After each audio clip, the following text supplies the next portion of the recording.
ସାଙ୍ଗମାନେ ଦେଖିବା ବୋଉ କେମିତି ତାର ଚୁଲିରେ ମାଛ ଝାଲ କରୁଛି। ମାଛକୁ ତାର ଲୁଣ ହଳଦୀ ପକେଇ ଗୋଳେଇ ରଖିଦେଇଥିଲା। ଏବେ ତାର ଚୁଲରେ ଭାରି ମାଛ ପକେଇଦେଲା।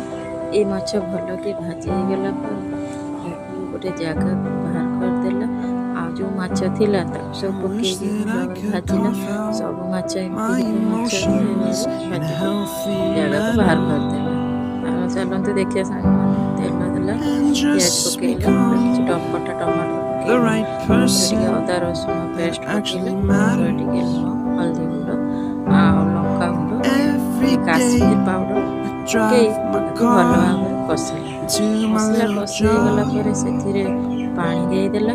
ପାଣି ଫୁଟିଲା ପରେ ମାଛକୁ ପକେଇଦେବା। ତାପରେ ଦେଖନ୍ତୁ ସାଙ୍ଗମାନେ ଏଠି ମାଛ ପକେଇ ଦେଇକି ଆମର ମାଛ ଝାଲ ରେଡି କରିଦେବା। ମାନେ ଆପଣଙ୍କୁ ଭିଡ଼ିଓ ଭଲ ଲାଗିଥିଲେ ନିଶ୍ଚିତ କମେଣ୍ଟ ସେୟାର ନିଶ୍ଚୟ କରିବେ। ରହିଲେ।